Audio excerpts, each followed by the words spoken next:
Actuellement, dabara nu filɛ bagaw Mali kɔnɔ Mali kɔ kan an ka foli tɔnu bɛ aw bɛɛ n fɛ k'aw bisimila a ka dɔgɔkun kibaru kɛnɛ kan bakurubaw filɛ Orange Mali ye diɲɛ promo farankan dɔgɔya o kɛra sababu ye ka mɔgɔw fitinɛ lase Bamako kɔnɔ barisa telefoniw wari ka gɛlɛn wa servicew man ɲi aw bɛna walawalali sɔrɔ nin dɔgɔkun kibaru in kɔnɔ san mugan bolo di ɲɔgɔnmaya la Fema Futi ani équipementier Ernest mɔgɔw ka baara ɲɔgɔnya jɔ aw bɛna walawalali sɔrɔ nin dɔgɔkun kibaru in kɔnɔ aw bisimila kura aw ka dɔn kibaru kɛnɛ kan ina fɔ an tun y'a fɛ na cogo min na bakurubaw la san caman kɔnɔ mɔgɔw ye fitinɛ damakasi ani bɔliw kɛ ka bɛn ni Orange Mali ka kɛwale ye a matarafabagaw bolo k'u ka dusuman kasa kumaw tɛ ka jaabi sɔrɔ sabula crédit ni forfait sɔngɔ ka ca cakɛdaw wariw ka gɛlɛn wa réseau ma o min bɛ ka kɛ sababu ye ka na ni fitinɛ caman ye dernier promo farankan dɔgɔyara a bɔra ni kun ye min san fɔlɔ la o ɲɔgɔnna 2 kun bɛ d'i ma a kɛra sisan ni ye min san o ɲɔgɔnna 1 de bɛ d'i ma o min bɛ ka a matarafabagaw dusu kasi kosɛbɛ aw bɛna ɲɛfɔli ko ɲuman sɔrɔ Maimuna daw fɛ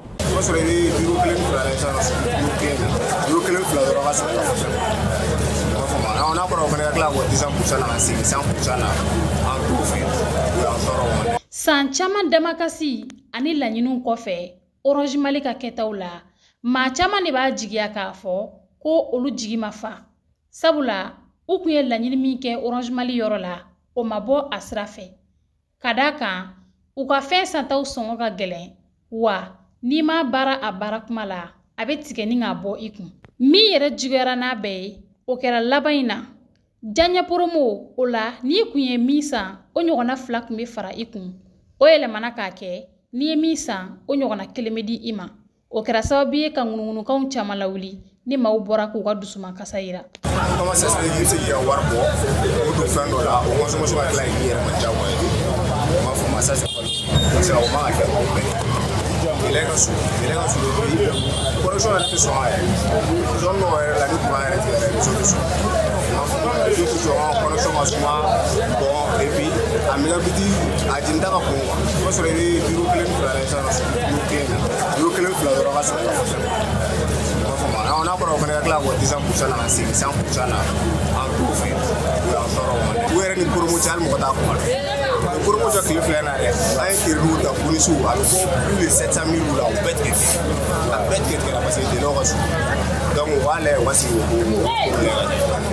Parce que Orange mɔgɔ min filɛ nin ye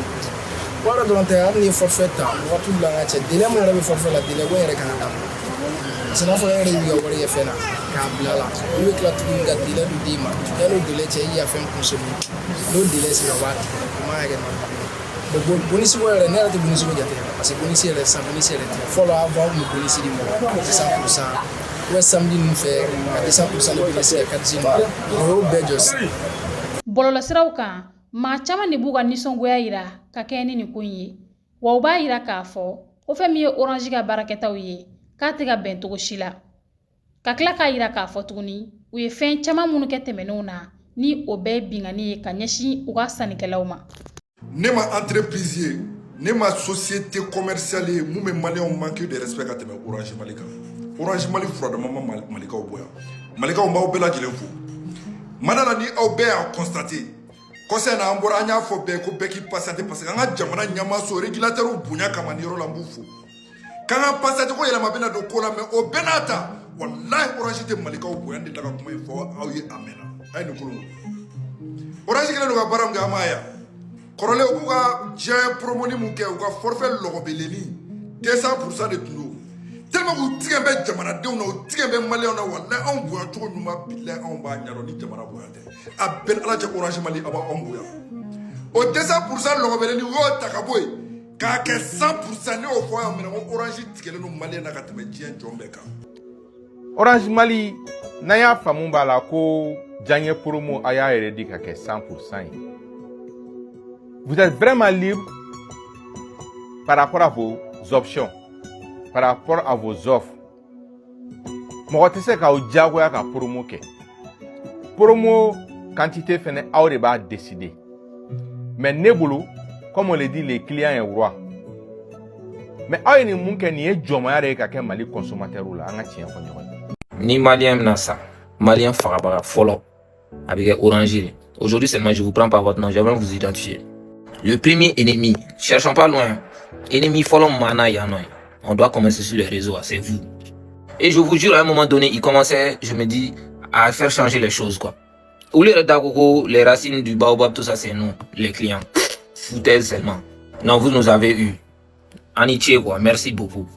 C'est une dinguerie, hein, ni malité. Moi, je vois pas ça quelque part. Qu'un opérateur fasse ça, et il n'y a pas de répercussions, genre, au niveau juridique. Faut être gâqué, quoi. Ils sont là, ils font ce qu'ils veulent. Et nous, on est là. Non, c'est une dinguerie ce que vous proposez, wallahi.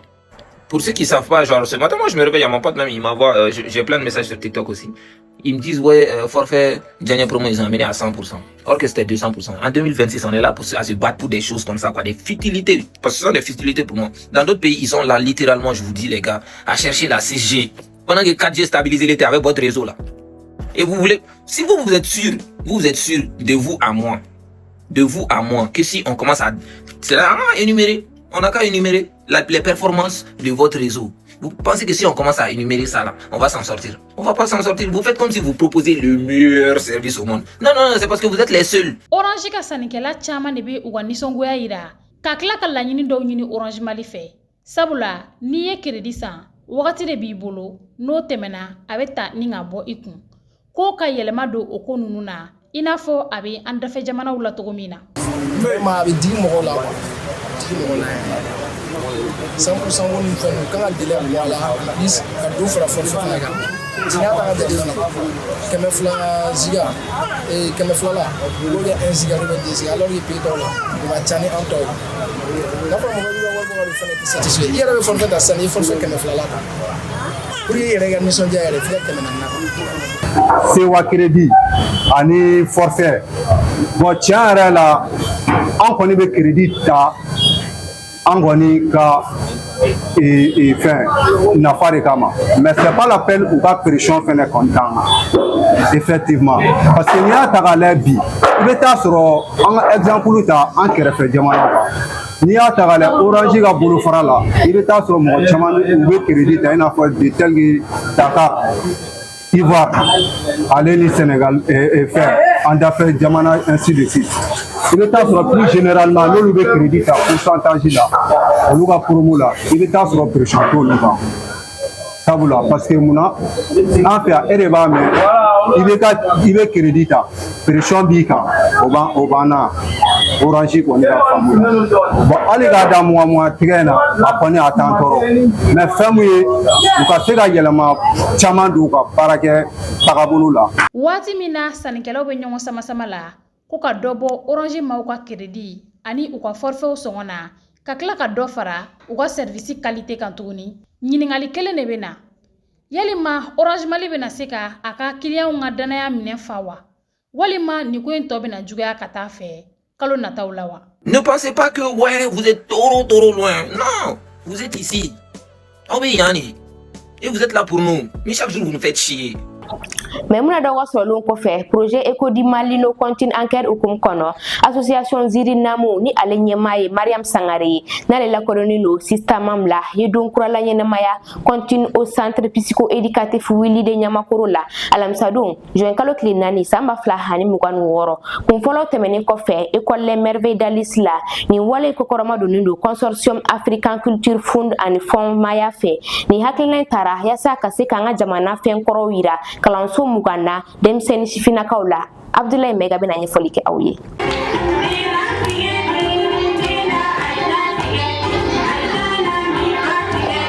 Asa ka an ka seko ani dɔnko do bala ani k'an ka fɛn kɔrɔlenw matarafa jɛkulu min bɛ n'a bɛ fɔ o ma ko Ziri Namu a ye projet dɔ bila sen kan min bɛ tali kɛ an ka dɔnkilimisɛnninw kan projet in tɔgɔ Eco di Mali no continue en cœur projet in kunfɔlɔw kɛlen kɔ école merveille d'Alisla alamisadon juin kalo tile 4 san 2026 association Ziri Namu maaw taara centre Willy la Nyamakɔrɔ ka taa nin projet la ɲɛnamaya yen nɔ. Bi kɔni an ɲagarilen don kosɛbɛ a daminɛ na émotion barika bonyana ne yɛrɛ ka kosɛbɛ a ma nɔgɔ bari an ka duw kɔnɔ yarɔ ni ɲɔgɔnna denw bɛ yen nɔ mɔgɔw t'u jate dɔw bɛ yɛlɛw la dɔw b'u kɛ bolo kɔfɛtɔ fɛn ye bon san'an yɛrɛ bɛ na an ni ɲɔgɔn cɛ la réunion kɔnɔna na n ko an t'a dɔn an bɛna ko bila da min na nka ala barika la expérience dɔ tun bɛ ne n'a la bari ne ni a den dɔ delila ka bin ɲɔgɔn kan ne y'a dɔn k'a fɔ nin den ninnu n'i ye amour fitinin d'u ma déjà n'u ye confiance ta i yɛlɛliw fɛ u y'a ye i dusu jar'u ye u bɛ se ka amour min d'i ma o ka bon ka tɛmɛ e yɛrɛ min d'u ma. Dɔnkilinu kelen o kelen kɔfɛ kalan dɔ b'a la o de ye Ziri Namu maaw bila ka hakilina ta ka u don ba la walasa kɔrɔ min b'u la denmisɛnninw ka se ka faamuya kalanyɔrɔw la. An kɔni bɛn'a kan n ko compte ninnu an b'a da déjà an b'a dɔn k'a fɔ n ko jeu b'u kɔnɔna na jeu ninnu na gagnant bɛ yen perdant bɛ yen n ko mais n'a nana mɔgɔ tɛ perdu yan bi dɛ an kɔni b'a kɛ bɛɛ de bɛ gagner wa bɛɛ bɛ bonbon sɔrɔ fana mais message min kɔni bɛ continue kɔfɛ an b'o message transmettre denmisɛnninw ma c'était l'objectif. L'objectif aussi o kun ye ka denmisɛnninw la nisɔndiya. Association Ziri Namu wani tari an fɛ yen dɔnkili da denmisɛnninw ka Ziri da u an ka fɔlɔfɔlɔ Ziri n'an ka fɔlɔfɔlɔ denmisɛnninw initiative ka ɲi parce que an bɛ na dɔnkili ninnu ni Ziri ninnu caman i ka to yen parce que a caman tɛ sɛbɛn a caman bɛ déformer a caman bɛ transformer donc i sɔrɔ la k'a bila ba la to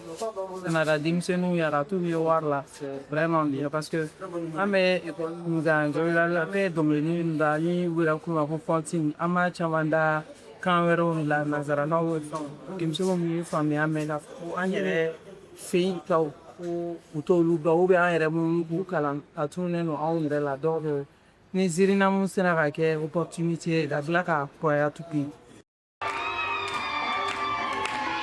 Ni projetw baara bɛna kɛ fo juin kalo tile 30 kalanyɔrɔ 20 ɲɔgɔn na wa a kokɔrɔma donnen bɛ Consortium African Culture Fund ani Fond Maya maaw fɛ a bɛ tali kɛ ɲinɛn san na ale min taara Mali jamana ɲɛmaaw fɛ k'a kɛ seko ni dɔnko san ani kalan san ye.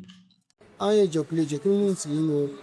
fɛn o fɛn seko ni dɔnko olu b'o ba la k'a daminɛ labɛn na ka se dilanni ma ka se yiraliw ma n'o ye recherche création diffusion lɔ donc an ka dɛmɛ bɛ s'olu le ma Ziri Namu ka dɛmɛ fɛ ko dɛmɛ de bénéficie an fɛ an ye n'u ye sɔgɔmada la an sewa kosɛbɛ an sewa sabula ka dɔnkilimisɛnnin ninnu laɲɛnamaya kalanyɔrɔw la o sen fɛ Ziri Namu maaw bɛ fɛ denmisɛnninw ka wuli ni an ka seko ni dɔnko dɔnniyaw ye ani k'u don ba la u mana taa fan o fan k'a sɔrɔ a dɔnniya b'u la.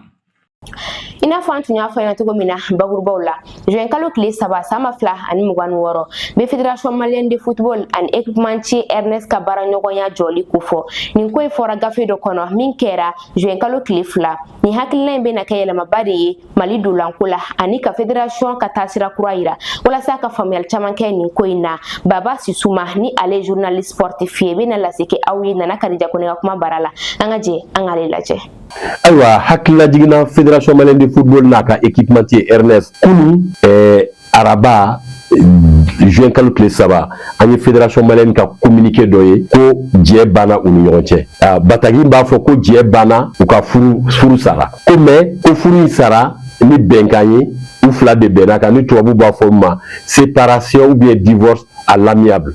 mangamaya la ayiwa u y'a yira k'a fɔ fana san 20 ni a kunkanfɛn baara de bannen nin ye jɛ o jɛ faradon b'a la fédération malienne de football ye comité exécutif kura de sɔrɔ mɔgɔ kuraw de nana fédération ɲɛmɔgɔya la u ye fédération kɔnɔna ko bɛɛ lajɛ u ye audit kɛ ka état des lieux kɛ k'a lajɛ min ye min ye donc u bɛ ka baara kɛ sira bɛɛ fɛ min ye équipementier ko ye n'o ye Ernest ye u n'a donna ɲɔgɔn bolo kuma ɲɔgɔnya la donc u ye batagiw ci ɲɔgɔn ma après u ye sigi ka kuma kɛ donc Ernest yɛrɛ y'a faamuya k'a fɔ fédération kura in ni ale u ka baara kɛcogo a bi ko siba t'a la tuguni donc Ernest yɛrɛ y'a fɔ fédération ka appel à candidature kɛ walasa ka équipement tie kura ɲini donc kuma ɲɔgɔnyaw de nana to la sa fo ka taa kun cɛ ayiwa fédération ye ni bataki di an ma k'a yira dɔnkibaa tigilamɔgɔw la ko ayiwa jɛɲɔgɔnya in banna donc an bɛ min constater kɔni a banna pewu peut-être majɛ dɔw tun bɛ Ernest ka baara la fédération kura bolo peut-être ko dɔw tun tɛ kɛ u kuma na peut-être musaka min tun bɛ di fana o musaka man ca peut-être facture dɔw tun bɛ kɛ fédération y'a jira k'olu ka ca donc o bɛɛ de tun bɛ fɛ ka latileya ni bɛn ma k'o kan ni bɛn ma k'a kan donc u ye ɲɔgɔn bila ayiwa bonya ani karama kɔnɔ en tout cas furu sara équipementier kura ɲinini ye diyagoya ye n'i ka joueur kanangolo tɛna jouer c'est sûr fédération y'a baara daminɛ ka ban équipementier kangaraw bɛ yen jama bi ka kuma a y'a kɛ Ernest a y'a kɛ Adidas ye a y'a kɛ Puma ye a y'a kɛ Nike ye olu ye sommet de ye mais équipementier wɛrɛw bɛ yen minnu qualité b'u la n'u tɔgɔ tɛ ninnu bɔ ni mɔgɔw bɛ se ka ayiwa u ka bolo si olu fana ma bon ne kɔni bolo kɔlɔlɔ fɔlɔ ye Ernest de ye i ye jamana min fédération équipe habillé san 20 n'a kunna fɛn surtout i tun b'a a sélection bɛɛ Ernest ja de b'a la n'an taara CAN senior la Ernest n'an taara hali olympique ka compétition na Ernest coupe du monde cadet junior nin bɛɛ lajɛlen Ernest de bɛ ye a la o ye image ba ye Ernest ma o bɛɛ de bɛna ban pewu sinon o bɛɛ de banna pewu donc perdant belebele fɔlɔ conséquence belebele fɔlɔ Ernest de b'o ye maintenant fédération ta bɛna kɛ mun y'a la est-ce que u bɛna équipementier fana sɔrɔ Ernest tun bɛ min kɛ ni o bɛ se ka sɔrɔ o fana ye ɲininkali to min ye dans tous les cas u fila la peut-être conséquences ni inconvénients bɛ bɛɛ fan fɛ nka le plus gros perdant ne bolo o ye Ernest ye. Sisan nɔ jamana kɔnɔ kunnafoniw a n'a kɔn kunnafoniw bɛ lase aw ma teliya la Henriette Keita fɛ. An ka jamana kɔnɔ kunnafoniw alamisa don juin kalo tile 4 san 2026 jamana marabolo y'a jira kunnafoni sɛbɛn dɔ kɔnɔ ko wariko sara dɔ bɛna sigi sen kan min bɛ se miliyari 7 n'a kunkanfɛn ma o kunnafoni bɛ kɛ sababu ye ka bamakanci wale tigilamɔgɔ dɔ ɲini kosɛbɛ. An bɛ to an ka jamana kɔnɔ alisa arabadon juin kalo tile 3 san 2026 jamana ka lakana sabatili hukumu kɔnɔna la minisiriw y'u bolona bila sɛbɛn na min ɲɛsinnen bɛ moto minnu ka silendiri hakɛ bɛ bɛn santimɛtiri 125 ma walima ka tɛmɛ o kan dugubaw kɔnɔ k'o bolili jɔ. An ka jamana kɛrɛfɛ kunnafoniw alamisa don juin kalo tile 4 san 2026 minisiriw ka lajɛ senfɛ min kɛra kapitɛni Ibrahim Traoré ka yamaruya kɔnɔna la Burkina marabolo ye sariya dɔ ta min bɛ Burkina duguko ɲɛfɔ ani kuti la ni bɛnkan nin bɛ sigida la min tamasiyɛn ye dugubaw caya ye. Kɔfɛ kunnafoniw jumadon juin kalo tile 5 san 2026 Israël ye bengani wale dɔ ta ka ɲɛsin civil dɔw ma minnu sigilen kun don bande Gaza banifɛ yanfan fɛ Palestinien mɔgɔ 1 nin tora la ani mɔgɔ 16 banana. Actuellement dabara filabagaw ni bɛ dan sigi aw ka nin dɔgɔ kibaru la aw ni ce aw ɲamadala la n fɔ k'aw kan mɛn diɲɛ wagati wɛrɛ. L'École supérieure de commerce ESC Mali School of Management, l'école qui forme les leaders de demain, elle se distingue comme l'une des meilleures écoles de commerce de la sous-région. ESC Mali est réputée pour l'excellence de ses formations qui préparent efficacement les étudiants à devenir des entrepreneurs et des managers compétents.